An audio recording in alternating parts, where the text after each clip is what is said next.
성도 여러분 안녕하십니까? 이기고 또 이기라는 주님의 말씀 따라서 우리가 살펴보고 또 이기는 아름다운 비결을 터득하는 복된 시간입니다. 위너스 파노라마. 이 시간에 저희는 5번째 여러분과 같이 그동안 돌아봤던 안식일과 쉼에 대한 이야기, 쉼의 아름다운 비약을 돌아보는 시간입니다. 계속해서 오늘은 5번째 우리 주님께서 우리들에게 말씀해 주신 아름다운 안식일의 이 놀라운 특권들을 누리는 과정 가운데서 지난 시간에 이어서 오늘은 이제 여기 십자가 이후에는 모든 율법은 패했다고 하는 기독교가 안식일을 등한히 하고 무시하는 여러 가지 이야기 가운데 그 핑계와 빌미가 여기 두 번째로 드러난 이 문제에 대해서 돌아보는 시간을 가지려고 합니다. 지난 시간은 안식일은 유대인을 위한 것이고 구약의 제도였다. 그러므로 이제 이 구약 이스라엘 시대는 갔으니 뭐 안식일도 이게 다 이제 그야말로 지나간 예법이 되고 말았다. 이런 이 가르침들을 우리들이 가지고 안식일에 대해서 등한히 하고 안식일을 우리가 포기하는 그런 상황을 보았습니다. 그러나 사실은 이 성경으로는 이 안식일이라고 하는 것은 이미 창조 때부터 시작돼서 유대인이 조정되기 이전부터 히브리인이라고 말했던 아브라함 그 이전부터 이 불문율로 이미 존재했다는 것. 그 다음에 여기 예수님이 오셔서도 여전히 이 안식일은 주님께서 굉장히 귀하게 보신 것과 사도 바울도 제자들도 다 안식일을 그렇게 복되게 인도해서 끝내는 하늘, 새하늘과 새 땅에서까지 안식일은 연결돼야 될 아름다운 제도인 걸 보았어요. 뿐만 아니라 이 안식일은 유대인들을 위한 것이 아니라 온 인류를 위한 것이었음을 또 살펴보게 됐습니다. 오늘은 이제 그럼에도 기독교회가 안식일에 대해서 거부하고 무시하고 부정하는 여러 가지 이유 가운데 두 번째, 십자가 이후에는 구약에 있는 모든 제도나 율법은 패했다. 또 모세의 어떤 기능들은 패했다고 하는 이야기입니다. 그래서 과연 이 문제는 성경적으로 바른 태도이며 성경의 가르침과 같은 이야기인가 하는 것을 돌아보는 시간을 가지려고 합니다. 십자가에서 모든 율법은 과연 폐지되었는가 하는 문제를 돌아보는 것이죠. 그렇다면 이제 우리들은 십자가에서 모든 율법은 폐지했다면 성경 속에 나오는 이런 모든 이야기들을 살펴가면서 쌍방간의 이런 모든 것들을 봐야 되겠죠. 근데 이 기독교 안에는 이 율법이 십자가에서 모든 율법이 패했다고 하는 그런 주장이 있는 것만 아니라 십자가에서 율법을 패하지 않았다. 다 패한 것이 아니다. 이렇게 여전히 지속적으로 율법은 유효한 것이라는 그런 또 주장도 있죠. 율법 폐지론을 이야기하는 분들은 주로 이제 에베소 2장 15절에 의문에 속한 계명의 율법을 주님이 육체로 폐하셨다. 그 다음에 또 여기 골로새에 나오는 10장에 나오는 우리를 대적하는 의문에 쓴 증서를 도말하고 지하에 버려서 십자가에 못 박았다. 이런 말씀.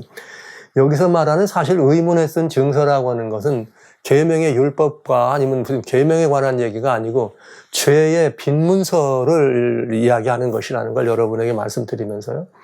그리고 중요한 말이 있죠. 또 우리가 법 아래 있지 아니하고 은혜 아래 있다. 그러니 우리는 율법은 이제 더 이상 유효하지 않고 우리는 은혜가 첫째다. 이런 것들. 그리고 또 이제 히브리서 10장 9절에 나오는 그 첫 것을 패한 것은 둘째 것을 세우려 함이라. 이런 성경적인 근거들을 가지고 율법을 폐지된 것으로 십자가 이후에 율법은 더 이상 유효하지 않다는 것을 주장하기도 하죠. 그런가 하면은 이제 반대로 이번에는 아니다. 율법은 여전히 지속적으로 유효하다라고 하는 주장들이 있습니다. 그들도 역시 성경을 근거로 해서 뭐라고 하는가? 예수님이 그러셨다. 내가 율법이나 선지자를 폐하러 온 게 아니라고 오히려 완전케 하려 왔다고. 그러니까 완전 폐한 것이 아니고 완전케 한 것이기 때문에 율법은 여전히 중요하게 우리들에게 중요한 우리들의 어떤 말하자면 이 섬김의 대상이 돼야 된다. 이런 이야기를 하는 거죠. 그 다음에 또 이제 우리는 대개 신약 성경을 바라보면서 사도 바울 사도의 이야기들이 이런 문제, 믿음으로 말미암아 의다, 율법이나 은혜나 이런 분들에서 굉장히 중요하게 역사해요. 그러면서 아까 이미 에베소나 또 여기 골로새나 로마서나 히브리서나 다 사도 바울 주장 아닙니까? 근데 이번엔 또 사도 바울은 로마서 3장 31절에 뭐라고 말했느냐? 그런즉 우리가 믿음으로 말미암아 율법을 폐하느냐? 그럴 수 없느니라. 도리어 율법을 뭐하느니라? 굳게 세우느니라. 이래 말했단 말이에요. 그러니까 이게 굉장히 또 사람들은 뭐라고 사도 바울 선생이 패한 것이 아니라 이것은 또 이렇게 뭐한 거라 더 굳게 세운다고 얘기를 하지 않았느냐 이렇게 표현하는 거죠. 그 로마서 7장에 또 주님께서 그러면서 율법은 죄가 아니고 율법으로는 죄를 알려주는 기능이 있다. 그러니까 율법이 없어지면 안 된다. 이런 말씀을 한 것이에요. 그러면 이제 이 두 가지 주장을 한번 자세히 살펴보면 어떤 문제가 있느냐면 둘 다 성경에서 근거를 가지고 있습니다. 그렇다면 성경, 한 가지 성경인데 한 성경에서 두 가지 주장을 다 찾아낸다면 성경 안에서 이런 모순된 주장이 같이 나올 수가 있겠는가? 그럴 수는 없죠. 그렇다면 이건 뭘 말하느냐? 성경의 율법 가운데는 이 모순되지 않으려면 폐지된 것도 있고 폐지되지 않은 것도 있다. 그런데 폐지된 것이 있다는 말을 가지고 폐지론자들이 주장하는 것이고 폐지되지 않은 것이 있다는 말을 가지고 또 이렇게 율법의 그 지속적인 유효론을 말하는 분들이 있는 거죠. 그러면 이제 우리는 따져보면 돼요. 이걸 살펴보면 됩니다. 성경으로. 어떻게? 성경에는 그렇다면 율법이 무슨 율법이 있는가? 어떤 기능들이 있고 어떤 종류가 있느냐? 그 다음에 그 가운데서 어떤 것들은 폐지됐고 어떤 것들은 그 효과가 지속되는 것이 있는가? 이걸 살펴보면 답을 알 수가 있는 거죠. 답을 알 수가 있는 거죠. 그러면 이제 이러면 두 주장을 대해서 두 주장을 뭐라 그럴까요? 다 100점짜리는 아니니까 서로 만약에 이게 이렇다면은 두 주장을 서로 잘 이렇게 조화롭게 우리들이 살펴볼 수가 있겠죠. 그렇다면 우리는 성경 속에 나와 있는 어떤 것 가운데 폐지된 것이 있고 폐지되지 않은 것이 있다. 이렇게 성경에 표현되어 있다면은 앞에 보신 것처럼 어떤 율법은 유효기간이 있고 어떤 율법은 유효기간이 없었다. 이 말이 되겠네요. 그러니까 이 유효기간이라고 하는 것을 우리는 살펴보면은 그 답을 알 수가 있겠어요. 어떤 것이 유효기간이 있는가. 자, 그러면 이제 먼저 성경에는 어떤 율법들이 있나 하는 걸 좀 보면 되죠. 근데 성경에는 율법에 대한 여러 가지 다양한 이야기들이 나와 있는데 먼저는 뭐냐면 성문화되기 이전의 율법을 우리는 불문법이라고 그러고 성문화된 다음에는 우리는 뭐라 그러는 거예요? 이제 성문율 시대다 이런 말을 하는데 성경에는 불문법에 대해서 불문율의 시대가 있어요. 그게 뭐냐면 창세기 2장에 주로 많이 들어있는데 아시는 바대로 창세기 2장 1절부터 안식일을 하나님께서 이렇게 복 주시고 거룩하게 해서 안식하신다. 만물의 창조의 기념일로. 그런가 하면 또 창세기 2장에는 무슨 뭐가 나와요? 너 동산 중앙에 있는 모든 나무는 다 임의로 먹어라. 그러나 동산 중앙에 있는 선악을 알게 하는 나무 열매는 먹지 말아라. 이게 뭐예요? 불문이지만 기록된 법이라기보다는 불문율이지만 그건 하나님께서 직접 명령하신, 직접 말씀하신 이야기입니다. 먹으면 죽는다. 그런가 하면 창세기 2장 24절에 남자와 여자에게 아담과 하와를 만드시고 남자가 부모를 떠나 그 아내와 연합하여 둘이 한 몸을 이룰지라. 이렇게 돼 있어요. 이건 다 불문율이지만 아주 중요한 거죠. 왜냐하면 여러분 아시는 것처럼 이제 법을 연구하는 분들은 그러시더군요. 불문법이 성문법보다 우위법, 상위법이래요. 더 우선하는 법이다. 이런 말을 합니다. 그래서 불문율이 이렇게 이렇게 우선한 이런 불문율이 있었다. 그런데 이런 불문율을 또 언제까지 우리는 이 불문율을 볼 수 있냐면 아브라함 시대 다음에 이제 이삭 때 이런 이야기를 하는데 하나님께서 이삭에게 내 아버지 아브라함이 어떤 분인 줄 아니 얘기하면서 내 말을 내 명령과 내 계명과 내 윤리와 내 법도를 다 지켰다. 근데 여기 그 법적으로 나와 있거나 어디 뭐 기록된 게 없잖아요. 그러니까 아브라함이나 이삭까지는 무슨 시대예요? 야곱까지 부조들의 시대는 불문율의 시대고 성경에 나오는 그런 모든 하나님의 명령들을 하나님의 말씀 혹은 내 명령이다, 계명이다, 율례다, 법도라 이런 이름으로 칭해진 것을 알 수가 있습니다. 그런가 하면 이번에는 또 무슨 시대가 있어요? 성문법의 시대가 있죠. 성문율의 시대는 뭐냐? 이제 출애굽한 이스라엘 백성들이 애굽에서 나왔습니다. 그래서 이제 드디어 진짜 말 그대로 이스라엘이라고 하는 족속, 그러면서 이스라엘 12지파 가운데 특별히 유대 지파들, 그다음에 레위 자손들에게는 법을 맡겨주는 이렇게 해석하게 나오죠. 그때 이제 성문화, 즉 기록된 법이 되는데 출애굽 31장 18절에 여호와께서 시내산 위에서 모세에 이르기를 마친 때 증거판 둘을 모세에게 주니 이는 돌판이요 하나님이 치신 것이다. 이건 뭐예요? 십계명을 말하는 거예요. 하나님이 직접 쓴 증거판, 증거가 있어요. 그런가 하면 여기서 시내산에서 율법을 받을 때에 시내산 율법을 받을 때 하나님께서 직접 기록해 준 율법 말고도 네 모든 말씀들을 친히 돌에 기록하라 이렇게 말씀하신 것이 있어요. 너희가 저 가나안에 들어가면 요단강에 돌을 갖다 싸고 해치를 한 다음에 그 위에다가 직접 하나님께서 말씀하신 계명들을 기록하라 이렇게 이야기하신 부분이 있다 이거죠. 그거를 모세가 신명기를 기록하면서 죽기 전에 다시 본인이 들었던 모든 율법들을 정리해서 실제로 모세가 이 율법의 말씀을 다 책에 써서 마쳤다. 그러니까 책에 썼다고 하면 이게 뭐가 되는 거예요? 성문화되었다. 그래서 이제 성문법 시대가 되겠습니다. 모세가 주면서. 그러니까 이스라엘 민족들에게는 이제 이스라엘이라고 하는 민족이 구성되면서는 성문화된 것을 우리는 이제 볼 수가 있는 거죠.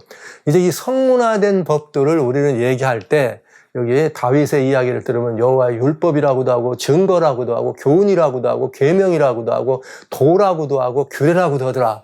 그러니까 율법에 대한 이름이 그 내용과 그 기능과 여러 가지 이런 것들에 따라서 다양한 이름으로 불려졌어요. 그 종류가 때로는 증거로, 때로는 도로, 때로는 무슨 여기 이 율법으로, 때로는 교훈으로, 때로는 교명으로 이렇게 불려졌다 이 말이죠. 그러니까 이것들을 통칭해서 성경은 그냥 여호와의 율법이다 이렇게 표현되면 되겠습니다.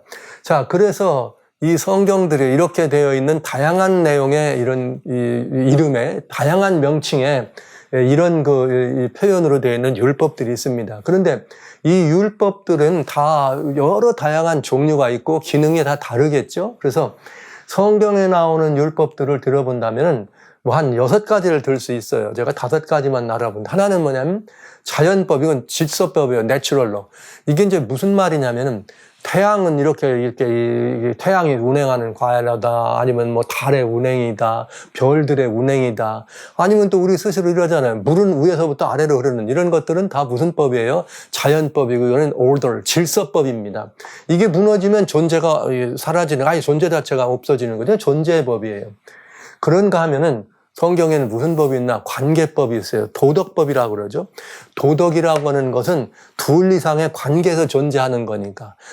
이것이 이런 것들이 대표적인 이제 이런 게 관계법이다 얘기하면 이제 출애굽 20장에 나오는 십계명이 되겠습니다. 특별히 이제 창세기 2장에도 또 뭐가 나옵니까? 하나님께서 내가 이 모든 걸 주니까 먹어라 이러면서 하나님과 피조물 사이, 그 다음에 또 여러 다양한 이렇게 하나님과 피조물 사이, 피조물과 피조물 사이에 지켜야 될을 우리들은 그걸 도덕이라고도 얘기하죠. 그래서 이제 도덕법이 있다는 것이죠. 대표적으로 십계명을 볼 수 있다. 그 다음에는 이 관계법, 하나님과 우리 사이의 관계가 망가졌을 때 하나님은 사랑이시라. 이 망가진 관계에서 그냥 죽이면 범죄하는 자는 죽는다, 그냥 죽이고 마셨느냐? 그렇지 않아요. 하나님은 우리를 불쌍히 여기셔서 하나님의 사랑이 때문에 그 관계로 회복할 수 있는 법을 만들어 주셨다. 그래서 우리는 그걸 뭐라고 그래요? 관계 회복법이라고 얘기할 수 있죠. 이게 뭐냐면 성경에 다양히 나오는 모세의 율법 속에는 다 제사법은 아니지만 특별히 우리가 언필증 그냥 모세의 율법 그러면 대부분 관계 회복법이 들어있다. 이게는 성소나 아니면은 이런 곳에 보장되는 제사법에 관한 것입니다. 출애굽기와 레위기에 많이 들어있는 거죠. 그래서 이것을 우리는 의식법, 의문에 속한 계명의 율법이라고 말할 때, 모세의 율법을 말할 때 이런 의식법을 얘기하는 것이고, 하나님의 사랑 때문에 회복된 관계를 도모하기 위해서 주님이 이렇게 우리를 이렇게 회복하는 그런 법들이 들어있습니다.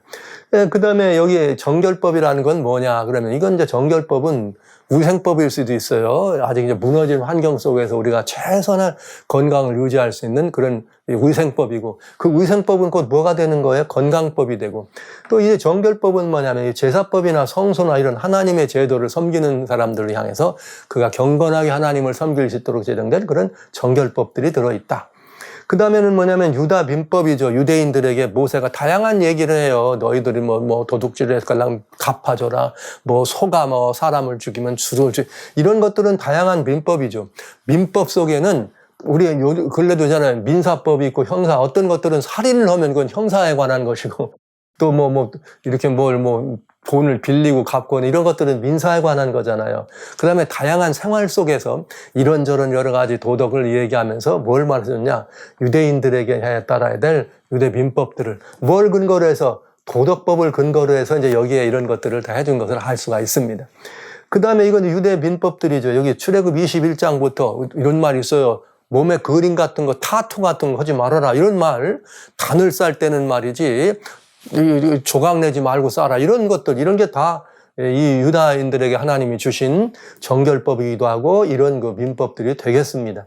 그래서 레위기나 민수기나 신명기는 모세 율법의 대표적인 이야기가 들어있는 것이면서 출애굽기까지 이건 이제 이 불법이 들어있죠. 그 다음에 6번째는 뭐냐면 기타라고 할게요. 뭐 꼭 성경에는 이런 것만 있는 거 아니고 때로는 뭐 다양한 뭐 왕들이 무슨 뭐 왕의 뭐 어떤 뭐 이런 명령이 있다든지 이런 것들은 다 민법에 해당되는 것으로 볼 수가 있네요. 자, 그러면 이제 여기 율법의 종류가 있는데 이 중에서 과연 유효기간이 있는 법이 있는가 하는 것이에요. 우리가 이제 따져볼 건 이거예요. 만약에 유효기간이 있는 법이 있다면 그 법은 어느 일정 기간이 지나면 유효, 즉 폐지될 법이 되겠죠. 우리 그런 법 있잖아요. 오늘날 우리들에게도 무슨 법 얘기하면 이 법은 언제까지 무슨 뭐 대통령령 이건 언제까지 유효하다 뭐 이런 게 있잖아요. 그런 유효기간이 있는 법이 이 가운데 있는가.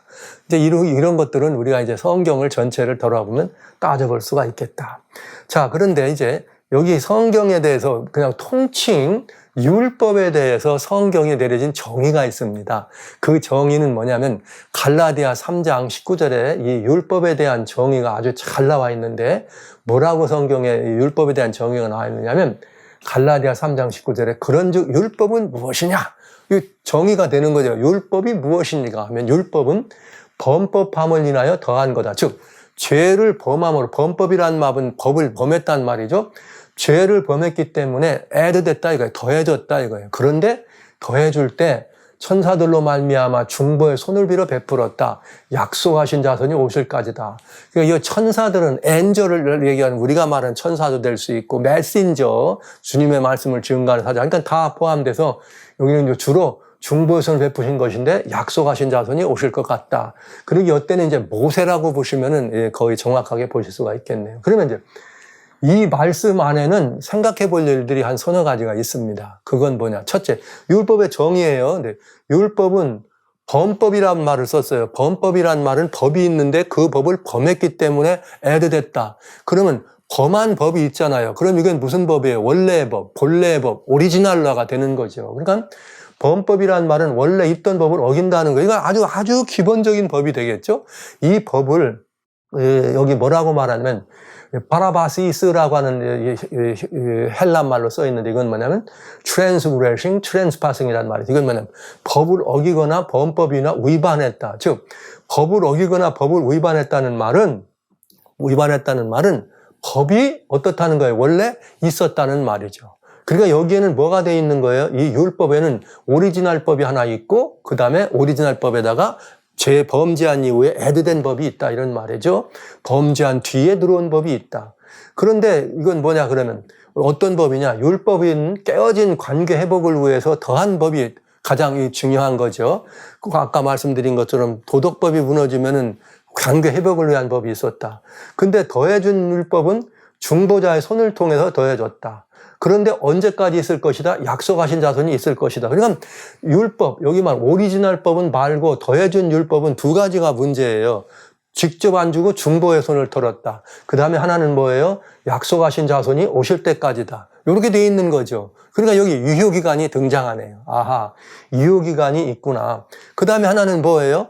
중보자의 손으로 베푸는 것인데 원래 오리지널법은 중보의 손을 통해서 준 것이 아니라는 거죠.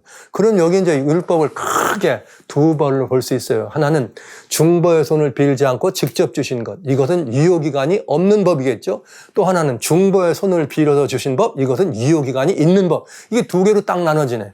그게 갈라디아 3장 19절은 아주 중요한 말씀이 되겠습니다. 이 성경 궁금해하는 분들에 대한 답도 되고 여러분들이 꼭 아셔야 되는 그런 내용이기도 한 거죠. 자, 그럼 이제 한번 보자고요. 본래의 법이란 말은 그건 뭐냐. 이거 성경이 하나님의 말씀이니까 하나님이 직접 선포하신 게 있어요. 그게 뭐냐면 출애굽 20장에 보면은 10계명이 등장해요. 그래서 이스라엘 백성들을 신의 산으로 모세를 통해서 다 오라고 불렀습니다. 그래서 하나님께서 거기서 10계명을 막 선포했더니 어떤 일이 벌어지는가? 여기 17절까지 선포하니까 18절부터 무슨 일이 벌어지냐? 우와, 이거 너무 두렵습니다. 그래가지고 백성들이 막 못 들어요. 그래가지고 이제 모세가 대신 듣게 하는데, 그건 여기까지는 어떻게 해요? 하나님이 직접 백성들에게 선포하였어요. 백성들이 두려워 떨었습니다. 이렇게 선포하신 다음에 무슨 일을 했느냐? 이걸 다 마친 다음에 여호와께서 시내산 위에서 모세에게 이르시기를 마친 때에 증거판 둘을 모세에게 주셨다. 이런 돌판이요 하나님이 주신 것이다. 우리는 이걸 보고 뭐라고 알고 있어요? 십계명이다. 모세가 처음에는 하나님께서 선포 말씀으로 하신 다음에 백성들이 무서워요, 떨려요. 그래갖고 모세가 대신 가서 그 다음에 더 이어지는 걸 봤거든요. 그랬더니 하나님께서 다 마친 다음에는 하나님이 직접 돌판에 쓰신 계명을 주시더라 이거예요. 그러니까 이걸 우리는 십계명이라고 하는데, 이 십계명은 성경 중에 성경이에요. 저는 늘 이 말을 좋아합니다. 이 성경은 선지자들이 성령의 감동하심을 통해서 받아서 기록한 글들입니다. 근데 이 성경 중에 선지자들을 통해서 든 것이 아니라, 근데 선지자들도 다 중보자의 손을 빌은 거죠. 성령의 감동을 통해서 중보자의 손을.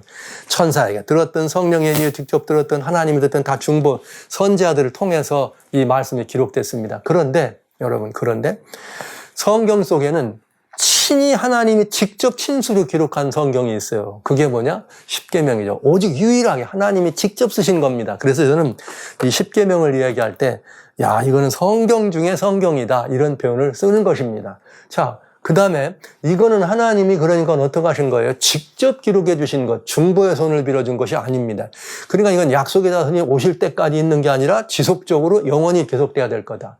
그럼 이번에는 범법함으로 중보자를 통해 주신 율법은 또 뭐냐? 이건 이제 두 번째 얘기가 되겠죠? 그 다음에 아까 말씀드렸어요.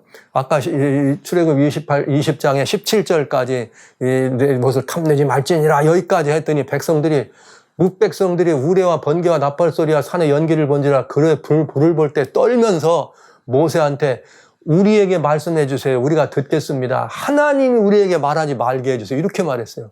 십계명은 직접 들었지만 무서워가지고 더 이상은 못 듣겠으니까 어떻게 해달라? 하나님께 중보의 손을 빌어서 들려달라, 이렇게 된 거죠. 그러니까 여기 성경이 갈라디아 3장 19절에 정확하게 나오는 거예요. 그래서 중보의 손을 빌어서 주는 게 뭐예요? 출애굽 20장에 여호와께서 모세에게 이르시되 너는 이스라엘 자손에게 이같이 이르라, 이렇게 얘기하면서 그동안 내가 너한테 이제 친히 얘기하는 걸 그들이 알았으니까 내 말은 들을 거다, 이러면서 중보의 손을 빌어서 전해준 율법이 되겠습니다.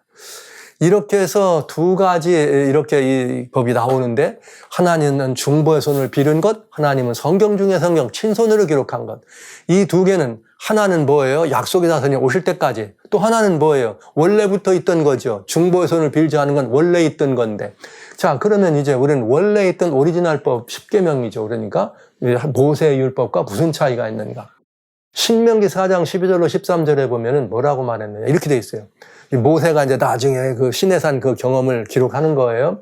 여호와께서 화염 중에 너에게 말씀하시되, 직접이죠. 음성뿐이므로 너희가 말소리만 듣고 형상은 보지 못했다. 그랬더니 여호와께서 언약을 너희에게 반포하고 명령했으니 곧 그건 뭐냐? 십계명이며 두 돌판에 친히 쓰신 것이라. 딱 나와. 말씀으로 하시고 친히 써서 주신 그것은 뭐다? 십계명이다.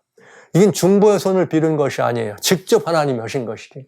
그 다음에 주님께서 뭐라고 하셨냐면, 여호와께서 시내산에 선 다음에 증거판 둘을 모세에게 줬는데 이건 돌판이요 친히 쓰신 것이다. 말씀으로 직접 하고 친히 쓴 성경 중에 성경이다. 그런데 이것은 여기 중요한 게 있어요. 하나님께서 이스라엘 백성들에게 이렇게 성소를 만들 때 성소 안에 이제 이렇게 성소와 지성소가 있는데, 지성소 안에는 언약궤라고 하는 그 함이 있습니다. 근데 이 언약궤라고 하는 것은 뭘 위해서 쓰느냐면 그 안에 십계명을 담아놓는 그릇이에요. 그런데 뭐라 했냐? 출애굽 25장 21절에 속죄소를 궤 위에 얹고, 왜가 아니라 궤입니다. 내가 내게 줄 증거판을 궤 속에 넣어라. 그러니까 언약궤가 있습니다. 그럼 언약궤 안에다가 하나님이 친수기로 가신 뭘요? 십계명 두 돌판을 넣어라 그랬습니다. 그러나 모세의 법은 어떤 일이 벌어지는가? 이렇게 돼 있어요. 그때 여호와께서 내게 명하사, 즉 모세에게 명해서 너희에게 규례와 법도를 교훈하게 하셨나니, 이게 뭐예요? 중보의 손을 빌어서 주신 하나님의 율법이에요. 그때 어떻게 했느냐? 신명기 10장 2절 3절에 너희가 요단을 건너 내 하나님 여호와께서 내게 준 땅에 들어가면 그날에 큰 돌을 세우고 석회를 바른 다음에 이 모든 말씀을 그 돌 위에 기록하라. 그러니까 그 돌판 위에 십계명 말고도 또 기록하라. 그럴 때 성경에 또 뭐라고 되어 있는가? 이제 여기 이것을 다시 모세가 어떻게 합니까? 다시 이것을 다시 신명기를 통해서 다시 유대 백성들에게 반복하면서 책에 기록해. 그런 다음에 이 책을 어디다 놓으라 그러느냐? 이 율법책은 너희 하나님 여호와의 언약궤 곁에 두어 증거를 삼으라. 이렇게 되어 있어요. 그러니까 여러분, 십계명은 언약궤 안에 있는 것이고 하나님의 오리지널 법이죠. 보호자 법궤는, 하나님의 법궤는 그 위에 시은 자라고 하는 세킨의 영광이 머무는 하나님의 보좌의 상징입니다. 즉 하나님의 보좌는 뭐 위에 있다는 거예요? 계명, 십계명 위에 있다는 것을 상징적으로 보여주신 것이죠. 그런데 여기 그 곁에다가 증거판을 놓는 언약궤가 아니라 하나님께서 모세의 율법은 그 증거판이 담겨있는 증거궤 곁에 두어라 그랬어요. 언약궤 안에 들어가는 것이 아닙니다. 이것은 더한 법이기 때문에 그렇습니다. 그러니까 이건 뭐예요? 내용이 달라. 모세의 율법과 십계명은 내용이 다르다는 거죠. 그러면 모세의 율법이죠. 그건 뭐냐? 유효기간이 있다는 거죠. 유효기간 있는 모세의 율법. 아까 뭐라 그랬어요? 중보의 손을 빌어주신 것인데 약속의 자손이 오실 것이다. 그럼 이 약속의 자손이 누굽니까? 창세기 3장 15절에 여인의 후손이 와서 뱀더러 너는 너희 머리를 상하고 너는 여인의 후손에 뭐가 될 거라? 발꿈치를 상할 거다. 그렇게 약속된 여자의 후손으로 약속되신 그분. 그 갈라디아 4장 4절에 때가 참에 하나님이 그 아들을 보내사 메시아입니다. 그리스도시죠. 여자에게 나게 하시고 여자의 자손입니다. 율법 아래 나게 하신 것은 율법 아래 하는 자를 속량하게. 그러니까 율법 아래에 있는 자들을 속량하려고 오셨다 이 말이에요. 그러니까 약속의 자신이 오실 때까지야. 즉 예수님 메시아가 오시면 이 법은 어떻게 되는 거예요? 속량하려고 제 값을 완전히 지불함으로 말미암아서 어떤 일이 벌어져요? 완성되는 것을 벌어지는 거죠. 그렇기 때문에 이 법에 대해서는 유효기간이 있다. 근데 왜 그런가? 이유가 있어요. 이 법을 주신 이유는 골로새 2장 16절로 17절에 그러므로 먹고 마시는 것과 절기나 월삭이나 안식일을 인하여 누구든지 너희를 편론하지 못하게 하라. Make no rule. 다시 뭔가 이렇게 새로운 법을 정하지 말라. 왜냐? 이것들이 뭐예요? 절기나 월삭이나 안식일이라고 하는 이런 모든 것들, 먹고 마시는 것, 모든 규례와 명령과 이런, 즉 모세를 통해서 주었던 율법이죠. 의문에 속한 계명의 율법. 이것들은 장래일의 그림자다. 몸은 그리스도라. 이 말은 무슨 말이냐? 이런 모든 것들은 누구를 가리키고 있다? 예수님을 가리킨다. 그러니까 예수님이 오셔서 예수님이 그 일을 다 이루시면 그때부터는 이것들은 어떻게 한다? 그 유효기간이 끝난다는 거죠. 뭘 가르치는 거예요? 예수님을 가르치는 거예요. 그러니까 예수님이 오시면 그건 다 어떻게 되는 거예요? 끝나는 거예요. 율법과 선지자는 요한의 때까지 이런 말이 성경에 있죠. 마태복음 11장에도 율법과 선지자는 요한의 때까지. 그러면 이게 무슨 말이야? 율법과 선지자의 기능은 뭐 하는 것이에요? 예수님 메시아가 오는 때까지 필요하다. 그래서 이런 말씀을 쓰신 거죠. 자, 그러니까 이건 뭐냐? 예수님이 오실 때까지라고는 유효기간이 있는 법이다. 그런데 유효기간이 있는 법은 여기 따져볼 수 있어요. 자, 자연법, 질서법이라고 하는 존재법은 예수님 이전이나 예수님 창조 이후로부터 지금까지 바꿔진 적이 없어요. 물이 거꾸로 올라갈 수 있습니까? 안 되잖아요. 이거는 영원한 법이에요. 이건 영원한 법, 존재. 그건 존재가 모든 생명이 존재하는 한, 우주가 존재하는 한 질서법은 어떡합니까? 영원한 법입니다. 그 다음에 도덕법, 관계법, 특별히 십계명. 보셨죠? 하나님께서 뭐예요? 보좌를 상징하는 성소 안에 있는 언약궤 안에다 둬라. 즉 이건 하나님의 아름다운 하나님의 모든 이 통치의 근원을 설명해 주고 있는 보좌의 근본이 무엇인지를 일러주는 법이죠. 이거는 어떻게 하더라? 주님께서 모든 인류를 향해 직접 선포하신 법이에요. 중보의 손을 주지 않고 직접 말씀하시고 친수로 기록까지 해놓으신 완전히 하나님의 불문율을 성문화시킨 법이 되는 거예요. 누가 직접? 하나님이. 자, 그러니까 이 법은 어떻게 됩니까? 유효기간이 있다 없다. 있을 수가 없는 법이죠. 하나님이 영원하심처럼. 하나님이 계신 한 이 법은 어떻게 존재할 수밖에 없다. 창조주와 피조물과의 관계, 피조물과 피조물 사이의 관계는 영원한 것입니다. 그 다음에 의식법, 제사법이라는 거는 관계를 뭐 하는 법이라 회복한다. 즉 하나님과 우리 사이의 관계를 깨뜨려서 죽게 된 인생을 위해서 더해준 법이에요. 그래서 예수님이 오셔서 그 법을 더했으면 이젠 더 이상 뭐 할 필요가 없어요. 이 법은 완성하셨으니까. 그림자로 오신 것이고 그림자로 준 것이고 몸은 예수님이니까 약속의 다스님이 오셔서 몸으로 오셔서 이 일을 이루셨으면 더 이상 이 의식법은 필요가 있다 없다? 없다. 그래서 이 의식법은 필요가 없게 되겠네요. 그다음에 정결법, 소위 위생법이라고 말하는 건강법이 여기 있네. 그러면 이제 이 법은 어떤 법이냐? 여기 위생법, 건강법이라는 말은 여기 하나님의 성소에서 봉사를 하거나 무슨 일을 할 때 거룩한 사람으로 그 일을 해야 되는데, 그런데 그 몸이 더럽혀지지 않기 위해서 이런 것들을 주었거든요. 그러면 정결하게 해서 제사를 드리는 이런 일들은 더 이상 할 필요가 없지만은, 그런데 여러분, 이 법은 재밌죠. 이 건강법이나 이 위생법, 우리를 정결하게 하는 이 위생법을 지키면 지금도 뭐가 돼요? 복이 돼. 그러니까 이 법은 예를 들면 이 법은 지키면 복이 되는 거예요. 그래서 이제 보시죠. 제사법은 장래일의 그림자의 몸은 그리스도인데 예수님 오셨으니 더 이상은 어떻게 지킬 필요가 없는 폐한 법이다. 건강법, 위생법이라고 하는 것은 아직은 새하늘과 새 땅이 이루어지지 않았습니다. 환경적으로 아직은 공해나 오염된 이런 모든 거친 환경 속입니다. 이 안에서 최선의 건강을 유지할 수 있도록 하나님이 주신 법이 무슨 법이다? 건강법입니다. 대표적인 건강법이 뭐냐? 그거는 이 지구가 이렇게 환경이 망가진 게 언제냐면은 노아 홍수 때 망가집니다. 그리고 노아 홍수가 나왔어요. 그래서 제일 먼저 노아에게 나와가지고 먹을 것도 없고 아무것도 없잖아. 이미 다 큰 변화는 이루어졌고. 그 모세에게 처음에 무슨 명령을 하냐면 무지개로 언약을 딱 세워주시면서 너에게 호흡하는 모든 동물들을 내 먹을, 그때부터 하나님이 공식적으로 움직이는 동물들을 먹도록 허락하십니다. 모세 이전에는 사자도 풀을 먹게 돼 있었어요. 사자도. 그러나 노아 이전에는, 홍수 이전에는, 노아 홍수 이후에 드디어 인간이 뭘 먹는다? 동물도 먹는다. 근데 거기 이렇게 말했어요. 먹으라고는 법은 먹도록 돼 있으니까 법을 바꾸신 거죠. 그런데 하나가 중요한 게 뭐냐?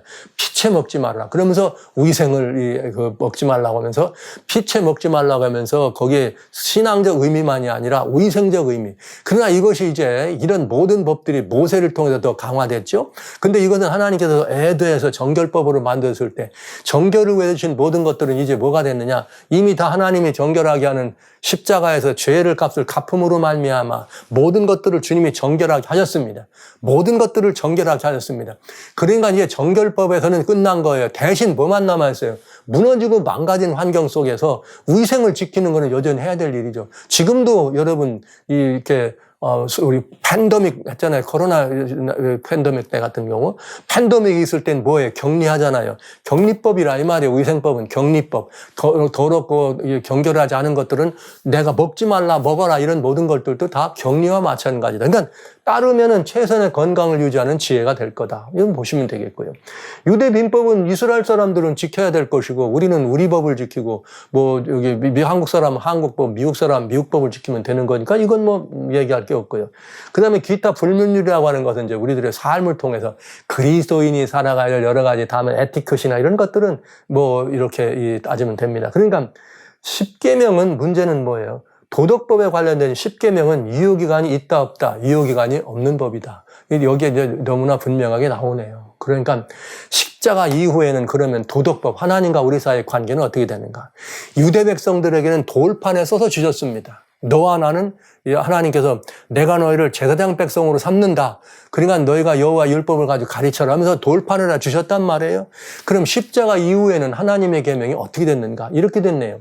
히브리서 8장 10절에 또 주께서 가라사대 그날 후에 내가 이스라엘 집으로 세울 언약이 이것이니 내 법을 저희 생각에 두고 저희 마음에 이것을 기록하리라. 나는 저희가 하나님이 되고 저는 내게 백성이 되리라. 와우. 하나님께서 이제는 예수님을 믿고 영접한 모든 사람들에게 뭘 세워주느냐? 이스라엘이라고 했으니까요. 영접한 사람들에게 하나님의 법을 우리의 마음과 생각에 두신다네요. 그래서 이 법을 우리 마음과 생각에 기록됐을 때 그는 하나님 백성이 되고 나는 내 백성. 이미 지금까지 우리가 하나님의 안식일을 공부했습니다. 안식일은 나는 내 하나님, 너는 내 백성이라고 하는 뭐다? 표징이라 그랬잖아요. 구약 이스라엘 사람들에게도. 그런데 여기 하나님의 법을 주셨습니다. 하나님의 10계명은 사라질 수 없는 중보자의 손을 통하지 않고 직접 주신 거예요. 그러면 이제 주님은 왜 중보를 통하지 않느냐? 죄인은 하나님께 직접 나갈 수가 없어요. 그러니까 죄인들이 나가서 그 법을 얘기하니까 막 하나님께 나갔더니 막 두렵고 떨려서 모세, 우리 안 되겠습니다. 당신이 저는 이랬잖아요. 근데 이제 우리가 예수님을 영접하면 모든 죄값을 갚았습니다. 죄인에서 믿음으로 뭐가 됐어요? 의인으로. 그러니까 이번엔 하나님께서 자신있게 우리들 마음에 하나님의 자신이 아니라 우리들에게 당당하게 하나님의 법을 우리의 마음과 생각을 기록한 것입니다. 그리고 뭐라고 하신 거예요? 그 법 안에는 내가 네 하나님, 너는 내 백성, 이 표현이 들어있다 이 말이죠. 그래서 이것이 십자가 이후에 이렇게 된 것입니다. 그래서 요한은 요한계시록에 역사의 마지막까지 갈 때 예수 그리스도를 통하여 믿음의 자손이 된 여자의 남은 자손이들이 있다. 이들은 누구냐면 참된 그리스도인들을 말하는 거죠. 그들은 누구냐면 사단에게 공격받는데 누구냐? 여자의 남은 자손은 하나님의 계명을 지키며 예수의 증거를 가져. 여기 이 여자의 남은 자손이라는 표현은 이제 별미요한 계시록 여러분 보셔서 많이 또 이미 지었겠지만은 예수님이 누구로 오세요? 여인의 후손으로 오시잖아요. 그래 이제 여인의 후손으로 오셨어요. 우리는 이제 그 여인의 후손으로 오신 그 예수님을 믿음으로 영접하면 우리도 예수님 안에서 다 누가 되는 거예요? 여자의 자손이 되잖아요. 예를 들면 이제 이렇게도 보실 수 있다 이 말씀이에요. 그들은 뭘 가졌느냐? 하나님의 계명을 가졌다. 엔톨레, 하나님의 계명을 가졌다. 이렇게 돼 있네요. 자, 그러면 이것이 뭐예요? 여자의 남은 자손, 예수님을 믿는 사람들이 가져야 돼. 그래서 하나님의 계명을 우리의 마음에 새겼기 때문에 뭐로? 믿음으로 예수의 증거를 가진 사람이 됩니다. 그래서 이제 여러분이 잘 아시는 성경이 있어요. 뭐냐면 마지막 때가 되면 짐승의 우상에게 경배하는 일이 벌어지고 짐승의 표를 강요하는 사건이 벌어진다. 그때 짐승의 우상과 경배를 강요할 때, 짐승의 표를 받으라 강요할 때 그것을 받지 않는 사람들이야말로 참 하나님의 친백성 맞지? 근데 성경에 뭐라 그랬는가? 이렇게 말했어요. 그때 계시록 14장에 보면 이제 짐승의 표와 우상을 경배하라고 강요하는 사건이 벌어지는데 성도들이에요. 참 하나님 백성들입니다. 성도들의 인내가 여기 있나니 저희는 하나님의 계명과 예수 믿음을 지키는 할렐루야. 여기 딱 부러지게 나오네요. 여자의 남은 자손, 예수님을 믿는 사람들은, 예수의 증거를 가진 예수를 믿는 사람들은 심령에 하나님의 계명을 가졌다. 근데 그들이 누구냐? 마지막 때까지 성도들인데 그 성도들은 누구냐? 하나님의 계명과 예수의 예수의 믿음을 지키는 자니라. 이렇게 너무나 분명하게 우리 주님은 하나님의 계명, 즉 십계명은 성도들의 뭐라는 거예요? 참 성도들, 참 하나님 백성들의 신원 증명이라는 것을 계시록을 통해서까지 얘기해 줍니다. 그럼 히브리서에 이런 말씀을 대서 십자가 이후에는 하나님의 계명이 우리의 심령에 새겨진다. 하나님의 법이 우리의 심령에 새겨진다. 아까 말씀드렸어요. 이 성경에는 율법이다, 계명이다 그냥 다 같은 의미였는데 그것을 내용과 기능을 구분한다면 이렇게 세분할 수가 있다. 근데 그 가운데는 하나님의 계명이 있다. 근데 여기 하나님의 계명을 여기 뭐라 그랬어요? 하나님의 법, 율법 안에는 또 하나님의 십계명이 있는데 중보의 손을 빌지 않고 하나님이 직접 주신 게 있다. 구약에서는 돌판에 기록해 주셨지만 신약에서는 우리의 신비, 마음판에 기록한다.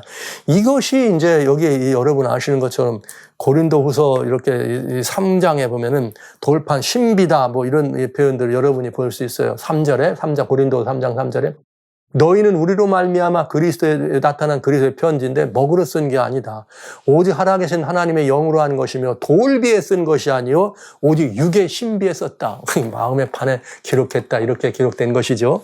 자, 이거는 얼마나 아름다운 표현입니까? 그러니까 이 말씀이 바로 우리의 마음판에 하나님의 법이 기록됐다 하는 이 말이 되겠습니다. 그러니까 십자가 이후에도 하나님과 우리 사이의 관계, 피조물과 피조물 사이의 관계인 도덕법인 십계명은 여전히 유효하고 오히려 이제는 이 구약 당시에도 하나님의 계명을 받은 이스라엘 백성들을 하나님의 백성을 하신 것처럼 신약에는 이제 그 심령에다 이것을 둔 사람들을 뭐라 그랬다? 친하나님의 백성이다. 이렇게 묘사한 것을 알 수가 있습니다. 근데 이 계명은 하나님의 십계명의 영원한 법이라고 하는 또 다른 결정적인 증거는 여기에 있습니다.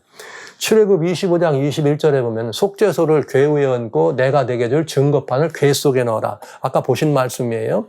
자, 여기 뭐라 했는가 하면 여기 이렇게 성소를 짓고 거기다 뭘 했는가 하면 다 이게 성막이 있고 성막 안에는 성소와 지성소가 있고 지성소 안에는 뭐 언약궤가 있고 성소 첫 성소 안에는 촛대와 떡상과 분향단이 있어라. 근데 뭐 지성소 안에 들어있는 언약궤에서는 왜 필요하냐? 여러분 궤보다 중요한 게 뭡니까? 궤에 담는 그릇이니까 궤에 담기는 십계명이 중요한 거죠. 그 하나님께서 그 십계명을 그 궤 속에 넣으라 그랬단 말이에요. 그런데 계시록 11장 19절에 보면 요한계시록 이미 별미 읽었으니까 이게 7째 나팔이 불렸을 때입니다. 그러면 하나님의 마지막 나팔 소리죠. 그럼 이제 역사의 마지막 때가 가까웠을 때 하늘에 성전이 열립니다. 열리면서 그때도 뭐가 나타나느냐? 하나님의 성전 안에 하나님의 언약궤가 보이더라. 이렇게 돼 있어요. 계시를 통해 봤더니 인류 역사의 마지막 순간에도 하나님의 성전에 하나님의 언약궤가 보이더라. 여러분, 근데 언약궤는 있는데 언약궤 안에는 뭐는 없어요. 여기 보면 증거판을 넣으라 그랬는데 언약궤가 중요한 게 아니죠. 언약궤보다 더 중요한 건 언약궤 안은 증거판입니다. 근데 여기에 언약궤는 있는데 뭐는 안 보여요. 십계명은 안 보이네요. 여러분, 그렇죠? 그럼 이거 어떻게 된 걸까? 궁금하죠? 여기 이렇게 보시죠. 여기 이 궤를 얹으라고 할 때 주님께서 출애굽 25장 9절에 보면은 25장 8절은 내가 너희 중에 머물 성소를 그들을 시켜 나를 위하여 지어라 이렇게 말씀하신 다음에 출애굽 25장 9절에 주님이 이렇게 말씀하세요. 무릇 내가 내게 보이는 대로 장막의 식양과 기구의 식양을 따라 지어라. 그러니까 모든 성막이나 성소나 울타리부터 시작해서 문까지 번제단까지 물두멍까지 그 안에 들어가는 성막, 성소와 지성소에 있는 다양한 그런 이 기구까지 여러분 심지어 어떤 천을 어떻게 짤 것까지 그 규격이 얼마나 될 것까지를 색깔은 어떤 것인지를 다 일러줬습니다. 그런데 여기서 오직 한 가지만 안 일러줬어요. 그게 뭐냐? 증거판이요. 다 모세가 사람들을 시켜서 지었는데 증거판, 즉 십계명만큼은 하나님 왜요? 그것도 보여주고 기록하라고 하면 될 거 아니에요. 네가 써서 놓으라고 하면 될 거 아니에요. 하나님 그렇게 안 하셨습니다. 그렇게 안 하고 안 보여줬다. 그러니까 뭐냐면 십계명은 안 보여주시고 하나님이 직접 돌판에 기록해서 주셨습니다. 그러면 여기에 그러니까 하나님께 여기 내가 내게 보이는 대로 모세가 본 건 하나님께서 보여주는 하늘의 식양을 다 봤잖아요. 근데 식양을 봤지만 식양엔 뭐나 없었다? 십계명은 없었다. 똑같은 이야기죠. 하늘의 성전이 열렸는데 언약궤까지는 봤는데 뭐가 안 보여? 십계명은 안 보이더라. 왜 그럴까요? 왜 그럴까요? 십계명이 안 보인 이유는 뭐 때문이에요? 하나님이 뭐예요? 직접 기록하신 이유는 십계명의 위치는 하나님의 심리, 하나님의 마음에 위치한 것이에요. 이게 중요한 거예요. 왜? 여러분, 하나님의 보좌는 여기 10편 84편 10편에 하나님의 보좌는 공의가, 이렇게 의와 공의가 하나님의 이 보좌가 있고, 기초요. 그 위에 인자와 진실이 앞서 행한다. 의와 공의에 여러분, 이 기록된 의와 공의가 뭡니까? 보좌의 기초라 그랬는데, 의와 공의는 뭘 말해요? 하나님의 법을 말하는 거죠. 근데 하나님의 법이 보좌의 기초예요. 성소에 어디에 있어요? 궤 위에 얹고 네 가지를 증거판을 할다. 성소 혹제소는 하나님의 보좌를 의미하는 세키나 영광이 있는 것. 그럼 하나님의 보좌의 기초가 십계명입니다.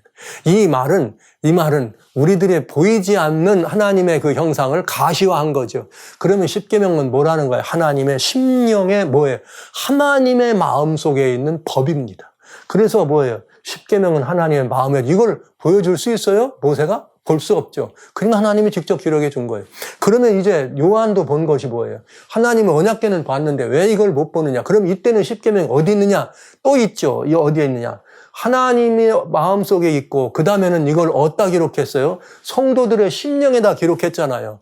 그러니까 이제 하나님의 십계명은 어디에 있어요? 하나님의 마음과 성도들의 심령에 있습니다.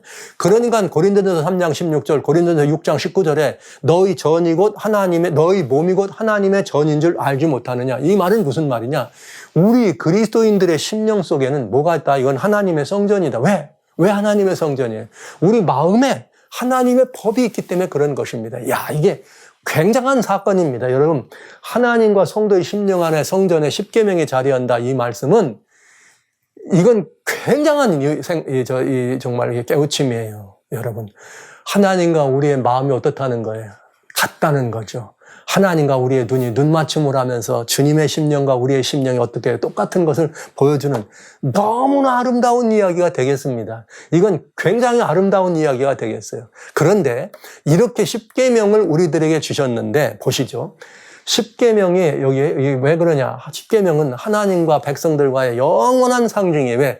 이제는 우리의 심령 속에 십계명이 있어서 하나님의 우리가 닮은 꼴이 되는 거죠. 왜? 하나님의 형상이니까. 뭘로 말미암아? 십자가의 보혈로 죄상을 받는 우리들이 뭘 따라가느냐? 여기 성경처럼 우리가 십자가에서 우리 죄사함을 받았습니다. 이제 예수님을 영접합니다. 침례를 받습니다. 그럼 죽으신 거 합하여 우리가 어떻게 된 사람들이에요? 다시 장사된 사람들이에요? 주님이 부활하심에 합하여 우리도 뭐한 사람들이에요? 부활했어요.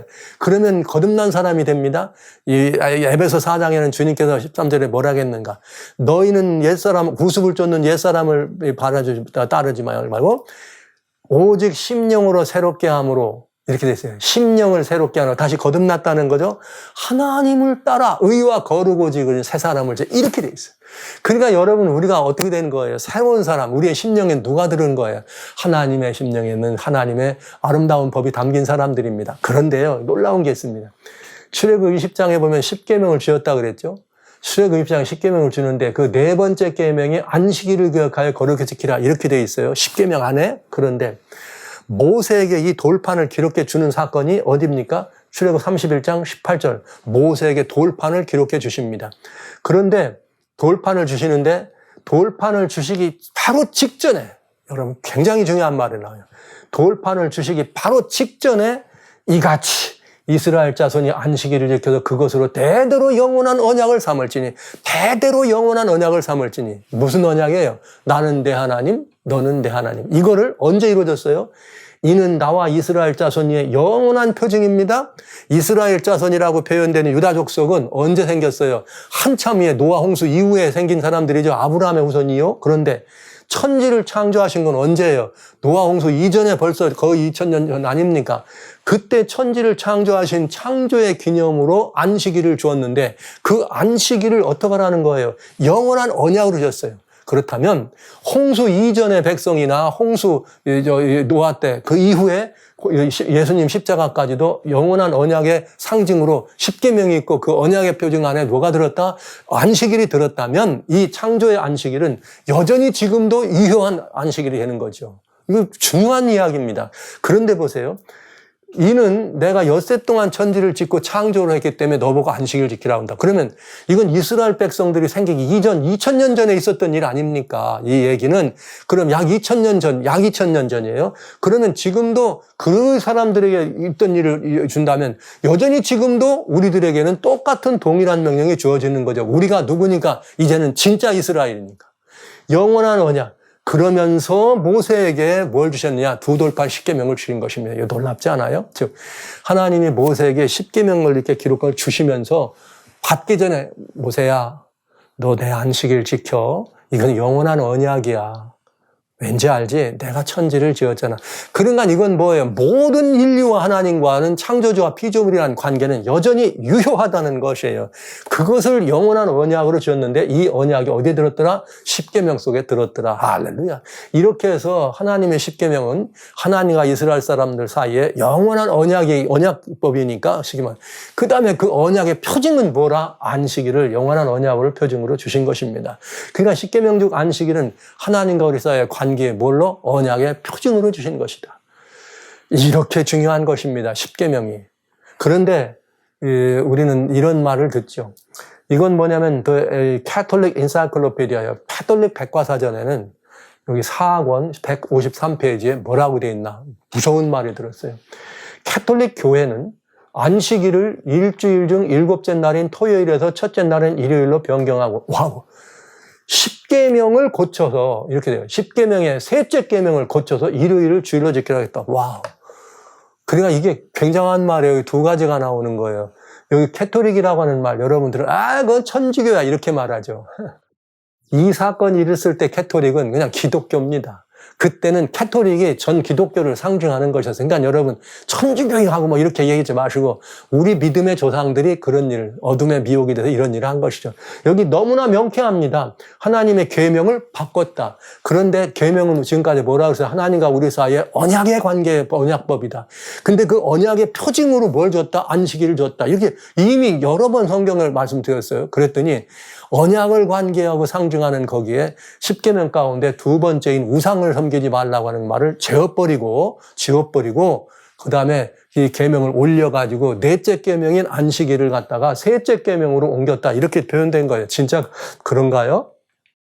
하나님의 십계명을 교회가 거뒀다는 말인데 이건 뭐냐면 천주교에 쓰는 캐세키즘이에요. 캐세키즘은 교리 강론이고 이건 교리집으로 이건 굉장히 중요한 것입니다. 이거는 말하면 교법, 이거 말고 이제 하나는 또 캐논되는 건 교법이라면 이거는 교리에 대한 아주 강론 매뉴얼이에요, 캐톨릭. 거기에, 여기에 딱 나와요. 십계명에서 설명이 되는데, 십계명 가운데 여기 봐요. third commandment, 셋째 계명은 그래 놓고 성경에 나와 있는 안식일까지 거르기자 이렇게 돼 있어요. 이게 안식일은 뭐냐? 이건 창조의 기념이 이렇게 돼 있어요. 셋째 계명에. 그런데 무슨 말이 나오는가? 이게 뒤에 보면은 그런데 이 안식일 계명을 로드스 데이 이걸로 어떻게 됐다는 거예요? 바꿨다. 로드스 데이는 뭐냐? 썬데이다. 예수님이 일요일 날 부활했기 때문에 여기 일요일 the day of the sun 태양의 날 말이죠. 이렇게. 뭐 이런 자세한 얘기 이제 나중에 또 보도록 합니다. 그 일요일에 이것들을 바꾼 것으로 일요일로 바꾼 것으로 즉 첫째 날로 바꾼 것으로 이렇게 아예 그들의 교리 강령 속에 들어 있습니다. 교리 강령에 들어 있다고 하는 말은 이건 너무나 명쾌하고 정확하게 천주교, 즉 캐톨릭이 당시에 이것을 어떻게 했다는 거예요? 하나님의 계명을 바꿨다는 거죠. 한마디로 말씀드립니다. 있을 수 없는 일이 이루어졌습니다. 그런데 더 있을 수 없는 일은 뭐냐? 그런 캐톨릭에서 종교개혁이라는 이름으로 개혁을 해와 나온 개신교가 하나님의 개신교가 종교개혁의 슬로건이 뭐예요? 솔라 피데죠? 솔라 스크립투라. 오직 성경이라고 하는 지치고 종교개혁을 일으킨 개신교회가 오직 성경을 버리고 이 법, 천주교, 즉 캐톨릭이 만들어 놓은 하나님의 십계명 중에 넷째 계명을 지우고 셋째 계명으로 두째 계명을 빼고 여기 가운데 셋째 계명으로 올라가 있는 첫째 날로 지키는 이 계명을 따르더라. 이게 더 놀랍고도 이상한 일이죠. 굉장히 이상한 일 아닙니까? 저는 이 문제에 대해서 우리 성도 여러분들과 형제 자매 여러분들과 나눠야 될 일이 참 많겠습니다. 그러나 이젠 왜 이런 일이 벌어졌을까는 이제 계속해서 보시자고요. 그런데 이 계명을 고친 일을 이렇게 빙적하면서 어떤 이야기들을 또 사람들은 개신교는 천주교회는 아예 정직하게 우리가 고쳤고 우리가 이것 때문에 했다라고 설명해요. 부활 기념이다. 근데 이제 개신교회에서는 이것을 또 뭐라고 핑계대려고 그러냐면 사도 바울에 대한 이야기를 많이 해요. 바울이 율법에 아까 이미 말씀드렸지만 바울이 율법에 이런 것들을 이렇게 보기 때문에 바울 사도는 말이야 이게 아니라고 우리가 자유해야 된다고 안식일을 버려야 된다고 그래서 우리는 일요일 날 부활을 섬긴다 이런 표현들을 많이 하잖아요. 그러면서 할 때 무슨 얘기를 하느냐 예수님이 그렇지만 우리에게 새 계명을 주셨다고 이런 말을 합니다. 그런데 보시죠. 예수님이 요한복음 13장 34절에 제자들에게 새 계명을 너희한테 준다. 그러니까 너희가 서로 사랑하라. 이렇게 돼 있어요. 그러면서 요한복음 15장 10절에 내가 내 계명을 내 계명은 내가 너희를 사랑한까지 너희도 사랑. 예수님은 이제 이 시대는 하나님의 계명이 아니라 예수님의 계명이라 이거예요. 새 계명의 시대라 이거예요. 근데 여기 잘 보세요. 예수님은 누구의 계명을 지켰어요? 아버지의 계명을 지켜서 그의 사랑 안에 들었습니다. 그런데 너희는 내 계명을 지키면 내 사랑하라. 예수님은 아버지 계명을 지키고 우리들한테는 너는 아버지 계명을 지키지 말고 우리 계명을 지키라 그러셨을까요? 이 얘기가 되잖아요. 너희는 나는 아버지 계명 지켰어. 그러니까 너희는 아버지 계명 지킬 거 없어. 내 계명 지키면 돼. 이 말이죠. 여러분들이 이거를 새 계명을 받았다. 근데요, 이 새 계명이 과연 새 것인가? 이렇게 돼 있어요. 예수님이 주신 새 계명은 다른 계명이 아닙니다. 보시죠. 레위기 19장 18절에 레위기에 이렇게 돼 있어요. 원수를 갚지 말고 동포를 원망하지 말고 이웃사랑을 와우. 여기 보니까 구약에 하나님이 주신 계명이 뭐예요? 원수도 사랑하라는 말하고 지금 똑같이 나오지. 예수님이 주신 거. 이웃사랑하라. 네 이웃을 내 몸처럼 사랑하라. 이렇게. 왜? 예수님이 설명했잖아요. 마태복음 24장에 첫째 계명 첫째로 큰 건 하나님 사랑이요. 두째 큰 계명은 이웃 사랑이라 이렇게 말씀하셨잖아요. 근데 이것이 왜 그러냐? 예수님이 오셔서 새 계명을 주신 것이 아니라 이미 하나님께 계명, 아버지의 계명을 백성들이 실천하지 않고 잘못 오해하고 있기 때문에 뭐 하신 거예요? 다시 설명해 준 거예요. 이렇게 하라고. 안식일에 이 사람들이 아무것도 안 하고 못하게 하고 그러니까 안식일에 선을 행하라고 하신 거하고 똑같다 이 말이죠. 그게 새 계명은 아버지 계명하고 다른 것처럼 생각하는 이런 얼토당토한 일들이 있다는 거죠. 그러나 이것은 굉장히 큰 오해가 되겠습니다. 그래서 사도 바울 이야기를 많이 하면서 이제 그랬기 때문에 사도 바울도 이제 보라고 말이지 뭘 하겠느냐. 사도 바울이 갈라디아 5장 6절에 여기 이렇게 됐어요. 그리스도 예수 안에서는 할례나 무할례가 효력이 없다. 사랑으로 역사는 믿음밖이다. 그러니까 여러분 할례나 무할례라는 말은 율법을 말하는 거. 이제 율법은 다 같다. 사랑으로 역사는 믿으면 된다. 믿으면 된다. 이렇게 돼요. 할례 얘기가 나왔으니까 그 말을 듣습니다. 고린도전서 7장 19절에 할례 받는 것도 아무것도 아니고 할례 받지 않는 것도 아무것도 아니죠. 딱 나와. 그러니까 모세를 통해 줬던 모든 율법들이 이제 다 사라진 게 되는 거죠. 그런데 사도 바울이 뭐라 했는가? 오직 하나님의 계명을 지킬 거다. 이젠 뭐예요? 모세를 통해서 애드한 법, 더해준 법은 더 이상 지킬 필요가 없다. 다 그건 아무것도 아니다. 완성된 것이다. 이젠 뭐 하라는 거예요? 오직 하나님의 계명을 지킬다라면 이렇게 했습니다. 그러니까 이제 사랑으로 역사는 믿음이라고 했는데 하나님의 계명을 지키라냐? 그러면 이건 뭐냐? 예수님이 말씀하신 내세명 사랑하라 하면 됐다. 여러분 사랑을 어떻게 합니까? 사랑을 하는 것이 어떤 것인가? 여러분 이 문제에 대해 생각을 많이 해보셔야죠. 사람들은 10계명을 얘기하는데 10계명을 예수님이 설명해 줬어요. 하나님 사랑하고 이웃을 사랑하라는 거라고. 그러면 여러분 하나님을 사랑하면 된다고 하고 이웃을 사랑하면 된다고 그랬는데 하나님을 사랑하고 이웃을 사랑하는 게 뭡니까? 어떻게 하는 것이 사랑하는 겁니까? 너무나 단순한 이치인데 이런 오해들을 하고 있는 거죠. 하나님 사랑이 뭐예요? 하나님의 다른 신을 섬기지 않고 우상 만들지 않고 여호와 이름 망령되이 일컫지 않는 거고 그분이 창조한 모든 것들을 인정하고 하나님과 우리 사이의 관계 당신은 나의 하나님 나는 당신의 백성 이거 아닙니까? 이걸 고백하는 거 아니에요? 이게 첫째 판 아니에요? 하나님 사랑. 둘째 판이 뭐예요? 인간을 사랑한다면 왜 부모 사랑하고 내 이 아내 사랑하고 사람 죽이지 말고 도둑질하지 말고 거짓말하지 말고 탐내지 말라. 이건 누구예요? 이웃 사랑하는 거. 그러니까 이런 문제는 사랑이 무엇인지를 아주 계명이란 말은 사랑이 무엇인지를 보여준 거예요. 두 부류의 사람들이 있어요. 뭐냐? 계명을 쫓아서 지키려고 애쓰는 사람이 있고 하나님의 10계명을 이룬 사람이 있습니다. 그건 무슨 말이냐? 10계명을 바라보고 그걸 지키려고 부단히 애를 쓰는 사람들이 있는가 하면 그 사람들은 못 따라가죠. 그걸 보고 이제 우리가 쫓아가는 사람들이다. 그러나 어떤 사람들은 그 사람들이 사는 모습을 봤더니 다 적으니까 하나님밖에 없어. 다 적어봤더니 이웃을 내 몸처럼 사랑해. 이런 거죠. 이건 사랑을 이룬 사람입니다. 바울은 어떤 사람이냐? 하나님의 계명을 지켰다 그랬어요. 그런데 그러니까 여기 하나님의 계명은 여러분이 생각하시는 것처럼 예수님이 주신 새 계명을 말하는 거다. No, 아닙니다. 바울은 여기 제가 예로 하나 드릴게요. 에베소 1장 3절. 찬송하리로다 하나님 곧 우리 주 예수 그리스도의 아버지께서 와우. 하나님 아버지 하나님은 바울의 하나님의 개념은 우리 주 예수 그리스도의 누구예요? 아버지요. 그 다음에 그리스도 안에서 하늘에 속한 모든 신령 이렇게 돼 있어요. 사도 바울의 하나님과는 아버지 하나님 그 다음에 그 아들 예수 그리스도는 동일한 하나님이시지만 바울이 사용할 때는 그 용어를 엄밀히 구분해서 썼어요. 아버지 하나님과 아들 하나님을 구분했습니다. 그렇기 때문에 바울은 아버지 하나님이라고 쓰면 이건 반드시 하나님은 우리 예수 그리스도의 아버지 하나님을 말씀하시는 것입니다. 그러니까 바울이 하나님의 계명을 여기서 지켰다고 말하는 것은 아버지 하나님의 계명을 말하는 것이죠. 즉 10계명을 말하는 것이죠. 그래서 그가 바로 히브리서에 뭐라고 한 거예요? 그 아버지, 그 하나님이 우리의 심령 속에 하나님의 법을 새겨주고 너는 내 백성, 나는 내 하나님이라 했다. 이렇게 말씀하신 것이에요. 바울은 예수님을 보고 하나님이라고 칭하지 않았어요. 반드시 하나님의 아들로 칭했고 하나님 하면 예수 그리스도의 아버지라 그랬지. 그럼 이제 뭐예요? 하나님의 계명은 여기 말한 하나님의 계명은 아버지 하나님이 주신 10계명이라고 말할 수 있는 돌판에 기록한 10계명을 말하는 것이 분명하지 않습니까? 여러분 이것이 이 사도 바울의 이런 이 명칭이라는 건. 그러니까 이 말을 가지고 하나님의 계명, 이 말을, 이게 엔톨레인데 하나님의 계명 이 말을 가지고 이거 예수님이 주신 새 계명이라고 이렇게 말하는 것은 어불성설, 있을 수 없는 일이다. 요한이 말했던 새 계명은 예수님이 하나님의 계명을 설명해 주신 것이지 예수님이 아버지 것 따로 내 것 따로 주신 것이 아니라는 거예요. 그래서 바울은 규례대로 안식일을 지킨 것입니다. 이렇게 규례대로 안식일을 안식일에 갈 곳이 없으면 기도처라도 찾아보는 이런 안식일. 그래서 이제는 우리 차례가 됐네. 무슨 차례냐? 이제는 우리 차례. 우리도 믿는 자라면, 우리도 하나님의 자녀로서 믿는 자라면 어떤 우리들의 삶이 필요한 것인가? 이런 삶이죠.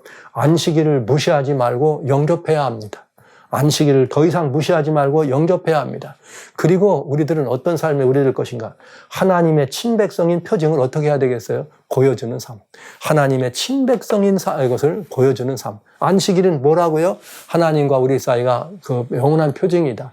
근데 이 영원한 표징인 안식일은 어디 들었어요? 하나님의 영원한 언약인 십계명 안에 들었습니다. 십계명은 하나님과 우리 사이의 영원한 언약입니다. 그 안에 영원한 언약 안에 뭐가 있어요? 하나님과 우리 사이에 영원한 표징이 있는데 그 표징이 안식일이에요.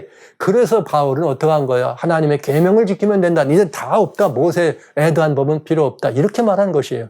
그 하나님의 계명, 영원한 언약, 영원한 하나님과 우리 사이의 표징인 안식일을 바울은 존귀히 여겼다는 사실을 여러분들한테 말씀드리면서 사랑하신 성도 여러분, 여러분의 심령에 하나님이 새겨주신 그 아름다운 법이 하나님의 마음판에 있다는 사실을 기억하시면서 여러분과 하나님이 눈을 마주치면 그 심령의 법이 하나님을 사랑하고 이웃을 사랑한다는 그것이 진정한 사랑의 법이 여러분과 하나님의 눈 맞춤이 있을 때 그냥 형통해서 그냥 일맥상통해서 말 그대로 그냥 직통으로 하나님과 여러분 사이가 그렇게 연관이 돼서 마지막 시대를 살아가는 친백성으로 여러분을 나타내시고 마지막 시대를 살아가는 하나님의 진실된 성도로 여러분들이 등장하시고 마지막 시대를 살아가서 용을 맞서 싸우는 여자의 남은 자손으로 등장하셔서 여러분이 정말 하나님의 언약을 가진 그리고 하나님과 우리 사이에 영원한 표징인 구원의 표요 창조의 표라고 하신 하나님의 역사를 안식일을 구분함으로 말미암아 그렇게 하나님께 보여드려서 여러분과 제가 주님 안에서 정말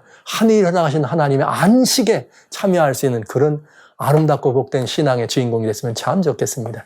여러분 모두가 다 그 자리에 함께 서게 되실 주의 이름으로 축원합니다.